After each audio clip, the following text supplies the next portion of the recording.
Que a paz do Senhor esteja em nosso coração e em nosso pensamento. Hoje eu quero falar para vocês sobre dízimo e oferta na Bíblia e sobre a minha experiência com relação a dízimo e oferta. Em Provérbios capítulo 11, no versículo 24. Uns dão com generosidade e têm cada vez mais, outros retêm mais do que é justo e acabam na pobreza. O que é que está dizendo esse versículo? Que quem dá com generosidade vai ter cada vez mais. Em Mateus, no capítulo 6, no versículo 24, ninguém pode servir a Deus e ao dinheiro. Ninguém pode servir a dois senhores, porque ou você irá odiar um e amar o outro, ou irá dedicar a um e desprezar o outro. Vocês não podem servir a Deus e a riqueza. De fato, isso é uma verdade. Porque você, quando trabalha, você almeja um sonho, você tem um sonho. E quando você tem um sonho, a sua visibilidade fica só para aquilo. Então, se um próximo chega até você e te pede um socorro, você vai pensar duas vezes antes de dar para ele aquele socorro, antes de suprir a necessidade dele. Porque você tem um sonho e se você tirar daquele dinheiro, o seu sonho vai demorar um pouco mais para realizar. Mas eu te digo que se Deus quiser te dar, Ele vai te dar. Em Malaquias, no capítulo 3, do versículo 10 até o versículo 11. Tragam todos os dízimos à casa do tesouro, para que haja mantimento na minha casa. Ponha-me à prova nisto, diz o Senhor dos Exércitos. Se eu não derramar sobre vocês bênçãos sem medida por causa de vocês, eu repreenderei o devorador, para que não consuma os produtos da terra, e não deixarei que as suas videiras nos campos fiquem sem frutos, diz o Senhor dos Exércitos. Aqui em Malaquias, a prosperidade do povo era a produção no plantio de uva, no caso deles lá, né? Eu creio que eles também plantavam trigo. No nosso caso, para a honra e glória do Senhor, Ele nos deu a abundância de produção de alimento e também nos deu a abundância de trabalho. Então, o mundo todo, quanto mais você trabalha, mais você quer. E aqui nesse daqui, há uma promessa da parte do Senhor, que se você doar, ajudar na casa dele, Ele vai superabundar na tua casa, Ele vai transbordar o teu celeiro, Ele vai dar bênção para você sem medida. Quer dizer, não tem medida a bênção que Deus vai derramar sobre você e sobre mim se eu abastecer a casa dele. Então, sirva ao Senhor com seus bens, para que Ele possa multiplicar na sua vida. Há outro versículo na Bíblia que Deus dá a sementeira para que você semeie e Ele multiplica a sementeira. Então, Ele vai multiplicar o seu dinheiro, Ele vai multiplicar a sua finança, quando você entender que tem que ajudar na casa do Senhor e também tem que ajudar o teu próximo. Porque igreja não é só a casa, igreja somos todos nós. Então, você vai ajudar na igreja para que o gestor da igreja possa pagar as contas da igreja. E também você vai ajudar na igreja porque algum servo de Deus que está ali dentro pode estar precisando numa emergência, tanto financeiramente como para se alimentar. A gente sabe que tem por aí muitas pessoas passando fome. A gente não está falando de realizar o sonho do outro, não. A gente está falando de necessidade. Vamos lá em outro versículo bíblico. Em Atos, versículo 44 e 45. No 42 também está escrito: e perseveraram na doutrina dos apóstolos e na comunhão, no partir do pão e nas orações. Um orava um pelo outro e o pão era dividido entre todos. No versículo 44, todos os que criam estavam juntos e tinham tudo em comum. Tudo em comum. Vendiam as suas propriedades e bens, distribuindo o produto entre todos à medida que alguém tinha necessidade. no 46. Diariamente eles perseveravam no templo. Partiam o pão de casa em casa e tomavam as suas refeições com alegria e singeleza de coração. Então aqui em Atos, no capítulo 2, todos os atos dos apóstolos têm divisão em tudo o que eles têm. O pastor da igreja, o presbítero, as pessoas que estão ali, elas precisam de dar suporte. A gente tem que dar suporte para elas. Se você, mesmo que você não é uma pessoa, mas eu não fico só na igreja, tudo bem, mas a igreja precisa do que você tem para ajudar. Ah, Cleusa, mas você está falando de dinheiro. Eu estou falando de dinheiro porque se você retém o seu dinheiro e prende ele na sua mão, se você é um avarento, você não agrada a Deus. Então é por isso que eu estou falando de dinheiro. Abre a mão, abre a mão. Abre a sua mão que Deus vai encher mais e mais. Vai encher o seu ser e vai encher o seu bolso. Porque Deus vai ver que você está sendo fiel no pouco. Então Ele vai te acrescentar muito mais. Então entende uma coisa. A sua busca tem que ser aqui. A cura do seu coração, a cura da sua mente. Tem que ser a salvação para você, a salvação para a sua família, a salvação para as pessoas que você ama. Seja um bom exemplo. Um bom exemplo não é só você estar na igreja com a Bíblia debaixo dos braços, não. Um bom exemplo é tudo que você faz na sua vida. Então, se você é um avarento que não tem coragem de pegar um talão da igreja e pagar, né? Se você é um avarento que não tem coragem de pegar R$100 e entregar na igreja, na mão do pastor, ué, como que você está fazendo a obra do Senhor? A obra do Senhor é muito mais do que isso. A obra do Senhor é muito mais do que você ir lá e dar o alimento da palavra. Eu sei que a palavra é o mais importante, mas as pessoas também sentem fome. Jesus tinha uma multidão seguindo ele. E os apóstolos falaram, Senhor, despede essa multidão para que elas possam ir buscar comida. E Jesus falou, dê a elas, vocês mesmos que comer. Jesus estava falando, multiplica. Intercede que o Senhor vai resolver. Então Jesus multiplicou os pães para dar para aquelas pessoas. Jesus já tinha dado a eles o alimento da palavra. Mas Jesus entendia como humano, porque ele veio como humano justamente por causa disso. Para provar para nós que a gente podia vencer a nossa carne, que a gente podia vencer o pecado, que a gente podia ser melhor aqui. Jesus deixou tantos exemplos para a gente precisa seguir. Um discípulo chegou para Jesus e falou, Jesus, eu quero ir com o Senhor. Jesus falou, olha, as raposas têm covis, os pássaros têm ninho, e o filho do homem não tem onde repousar a cabeça.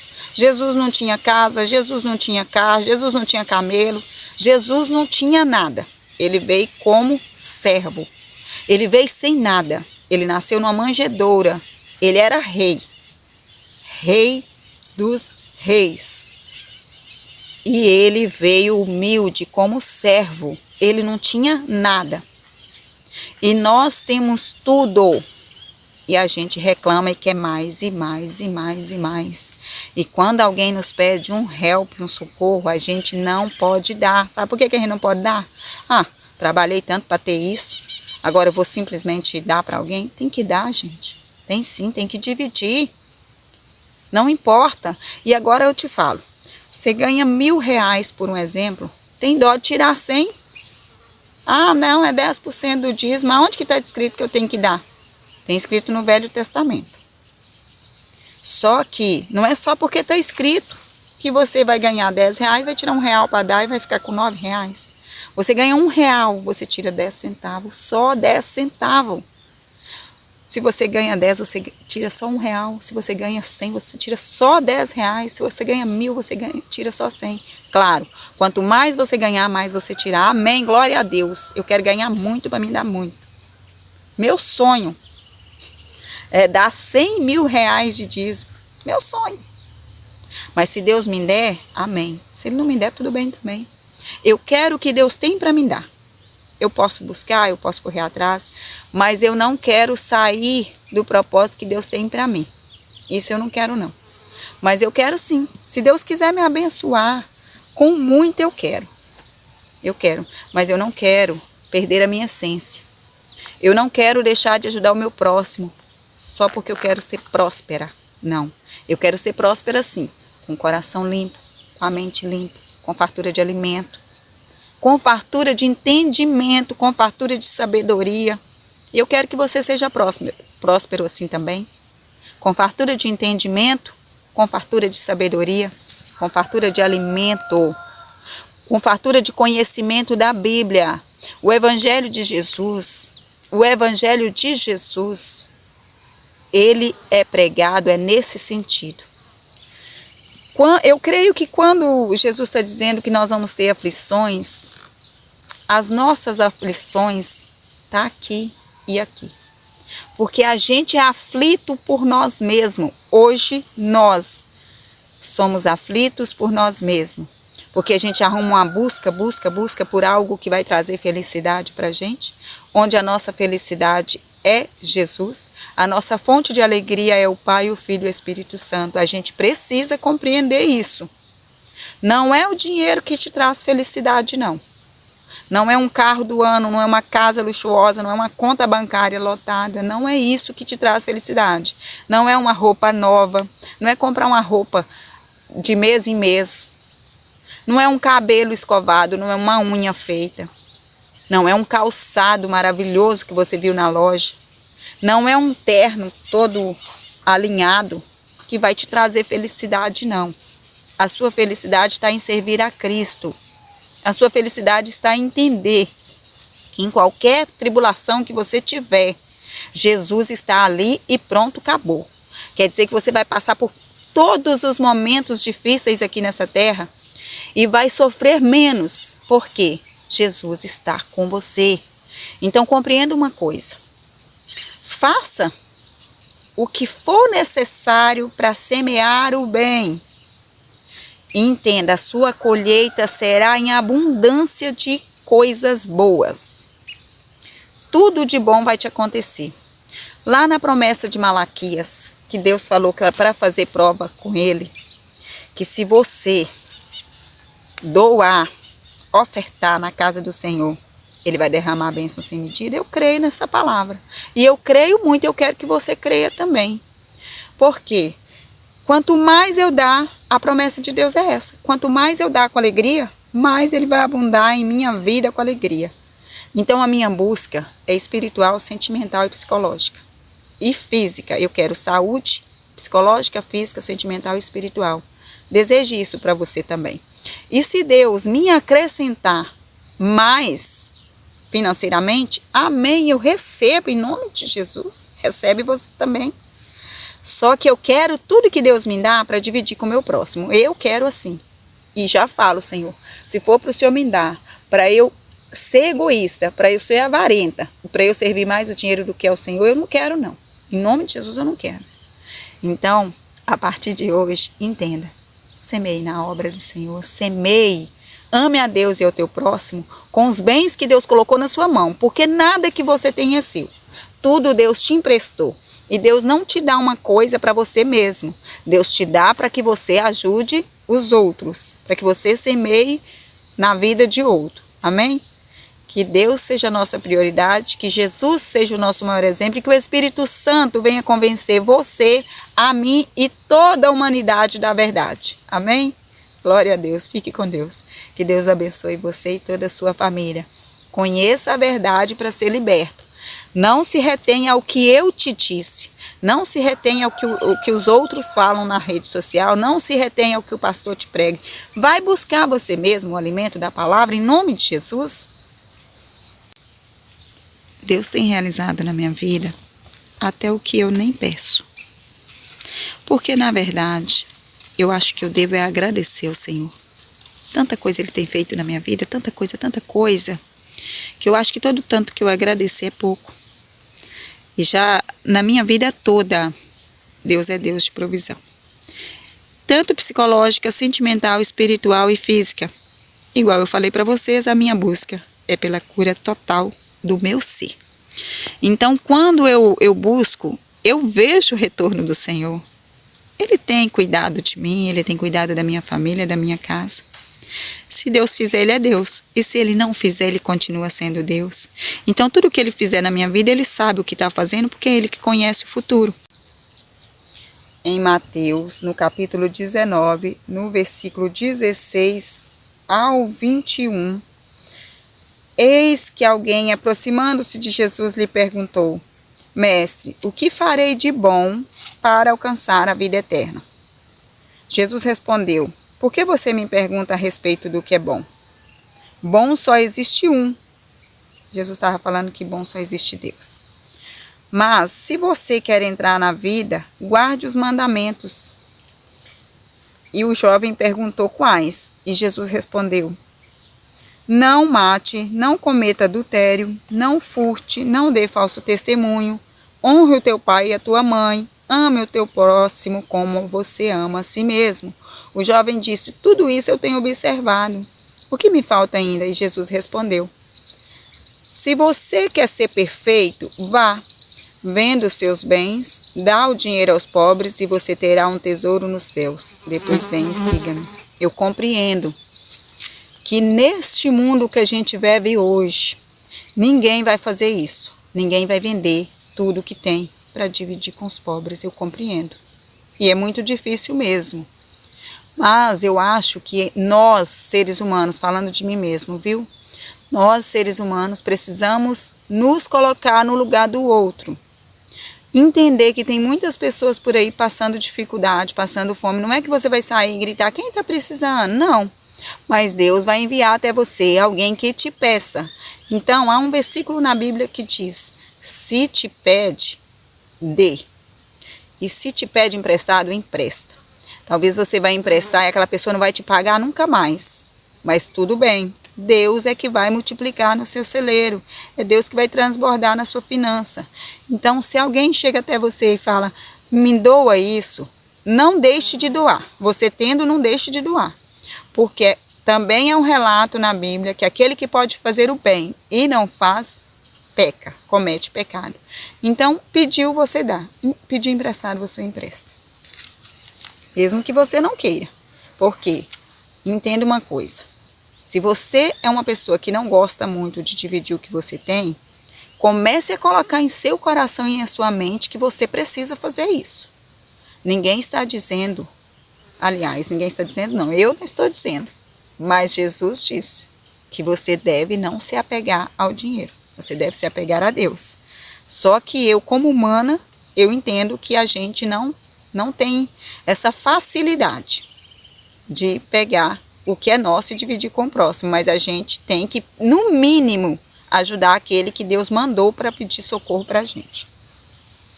Então, vamos mais na Bíblia, para poder saber mais. Atos, capítulo 4, versículo 34. É isso.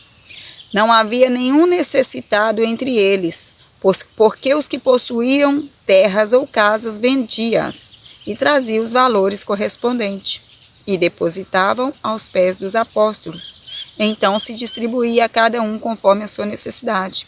Então José, a quem os apóstolos chamavam de Barnabé, que quer dizer filho da consolação, um levita natural de Chipre, vendeu um campo que possuía, trouxe o dinheiro e depositou aos pés dos apóstolos. Glória a Deus. Amém. É igual eu acabei de falar. Talvez você não vai ser capaz de vender tudo que você tem para dividir com o próximo, porque você está realizando o seu sonho e está trabalhando para isso. Amém. Glória a Deus. Só que o que eu digo é o seguinte: se alguém bater na tua porta te pedindo, não negue, porque Deus te deu a semente. Então você deve semear também e Deus vai multiplicar para você. Então vamos mais na Bíblia. Vamos mais na Bíblia lá em Mateus, capítulo 22, versículo 39. É isso. E o segundo mandamento é semelhante a este. Mateus 22, versículo 39. Ame o seu próximo como a si mesmo. Destes dois mandamentos depende toda a lei. Ame a Deus de todo o entendimento, de toda a tua alma, de todo o teu coração. E ame ao próximo como a ti mesmo. 37, ame o Senhor. 39, ame o teu próximo. Amém, glória a Deus. Eu ainda não fiz prova com o Senhor com relação à promessa de Malaquias sobre abundar no meu celeiro. Ele tem abundado, graça sem medida. Mas financeiramente eu não tenho pedido para Ele. Eu não tinha pedido para Ele, agora eu estou pedindo. Então, se Ele quiser me dar, amém, glória a Deus, eu quero. Mas que seja para honrar e glorificar o nome dEle, em nome de Jesus. Diminua eu, Senhor, para que o Senhor cresça em mim.